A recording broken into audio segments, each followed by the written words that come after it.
السلام علیکم۔ برز بلوچستان کے پروگرام کتاب منڈی میں میں عزیز بیدار آپ تمام دیکھنے اور سننے والوں کو خوش آمدید کہتا ہوں۔ کتاب منڈی یعنی کتابوں کا ذخیرہ، اور کتابوں کے اس ذخیرے میں سے وقتاً فوقتاً میں آپ کو براوی ادب کے حوالے سے لکھی گئی کسی نہ کسی کتاب سے متعارف کرواتا ہوں۔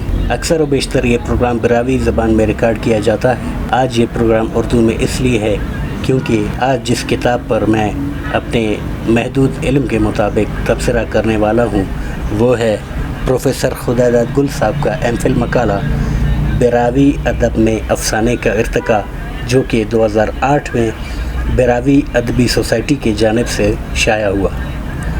اگر اس کتاب کے ہم انتصاب کو دیکھتے ہیں تو یہ معروف ناول نگار اور افسانہ نگار محترم گل بنگلزئی کے نام سے ہے، اور محترم گل بنگلزئی صاحب اللہ انہیں جنت نصیب کرے، وہ براوی زبان کے اولین ناول رائٹرز میں ان کا شمار ہوتا ہے۔ اسی طرح اگر ہم اس کتاب کے فہرست پہ نظر ڈالتے ہیں تو اس کی سب سے اچھی بات یہ ہے کہ اس کتاب میں براوی زبان و ادب کے ابتدائی دور کے حوالے سے جامع معلومات اس کتاب میں ہیں۔ اکثر و بیشتر طلباء یہ اعتراض کرتے ہیں کہ براوی زبان میں پڑھنے کے لیے کتابیں میسر نہیں۔ جب میں زمانہ طالب علمی میں تھا تو میرا بھی یہی خیال تھا، لیکن اب میرا تجربہ یہ کہتا ہے کہ براوی زبان کی ہر ایک کتاب یا براوی زبان و ادب کے حوالے سے لکھی گئی ہر ایک کتاب کورس کی ہی کتاب ہے۔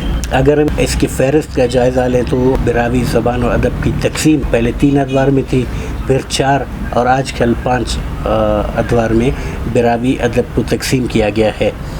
جیسے کہ اس میں جب براوی زبان کا پہلا دور دیکھتے ہیں تو اس میں لوک ادب ہے، منظوم لوک ادب، لوک کہانیاں، ضرب الامثال، کہاوتیں، پہیلیاں، لطائف، یہ جو ہے براوی زبان کا پہلا دور ہے۔ ہمارے دیہاتی لوگ جب آپس میں بیٹھتے تھے تب وقت گزارنے کے لیے جدید سہولیات نہیں تھی، یعنی کہ موبائل فون نہیں تھے، کمپیوٹر نہیں تھا، لیپ ٹاپ نہیں تھا، انٹرنیٹ کی سہولت نہیں تھی، تب لوگ آپس میں بیٹھ کر گپ شپ کرتے تھے، اور اس کے علاوہ کہانیاں سناتے تھے، لطائف سناتے تھے، پہیلیاں پوچھتے تھے۔ تب براوی زبان تحریر میں نہیں آئی تھی۔ اسی طرح اگر ہم براوی زبان کا دوسرا دور دیکھتے ہیں تو یہ شروع ہوتا ہے 1666 سے لے کر 1883، یعنی کہ جب مکتبہ درخانی کا قیام عمل میں آیا۔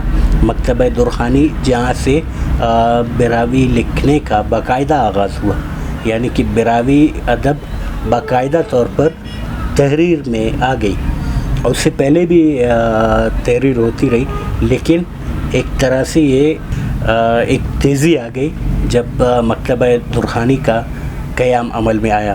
اور مکتبہ درخانی کیا ہے وہ انشاءاللہ کسی اور پروگرام میں ڈیٹیل میں ڈسکس کریں گے۔ اگر اسی طرح ہم دیکھتے ہیں براوی ادب کا تیسرا دور، تو تیسرا دور شروع ہوتا ہے 1883، یعنی مکتبہ درخانی کے قیام کے بعد سے لے کر قیام پاکستان یعنی کہ 1947 تک، یہ براوی ادب کا تیسرا دور ہے۔ یعنی کہ تب بھی جو لکھاری تھے وہ براوی ادب کے حوالے سے لکھتے تھے، تو 1947 تک یہ براوی ادب کا تیسرا دور شمار کیا جائے گا۔ اور براوی ادب کا چوتھا دور 1947 سے تاحال، یعنی کہ 1947 کے بعد آج تک براوی زبان کے حوالے سے جو کچھ بھی کام ہوا ہے اس کو اسٹڈی کرتے ہیں تو یہ براوی زبان کا چوتھا دور یا براوی زبان و ادب کا چوتھا دور شمار کیا جائے گا۔ بلکہ آج کل 5واں دور بھی ہے۔ سوشل میڈیا کے آغاز سے تاحال براوی ادب کے حوالے سے جو کام ہوئے ہیں وہ ان کی جو اسٹڈی ہوگی وہ براوی ادب کا 5واں دور شمار کیا جائے گا، جو کہ اس کتاب میں نہیں ہے، یعنی کہ تب سوشل میڈیا کی رسائی یہاں پر نہیں تھی۔ اور اس کے علاوہ جو ہم دیکھتے ہیں کہ براوی افسانوں کے حوالے سے جس طرح تبصرے پیش کیے گئے ہیں، جس محنت کے ساتھ پروفیسر خداداد گل صاحب نے یہ کام یا اس کتاب کو مکمل کیا ہے، یہ قابل تعریف ہے، اور اس کی وجہ سے اس کتاب کی ایک بہت بڑی اہمیت ہے۔ آپ کو یہاں پہ براوی زبان کے افسانوں کے حوالے سے معلومات ملتے ہیں اگلے پروگرام میں ایک نئے کتاب کے ساتھ. اگر یہ پروگرام آپ کو پسند آیا تو اسے آگے بھی شیئر کریں, ویڈیو کو لائک کریں, برس بلوچستان کو سبسکرائب کریں تاکہ ہم آپ کے لیے اور بھی اچھی ویڈیوز لے کر آئے. عزیز بیدار کو اجازت دیجیے. اللہ حافظ.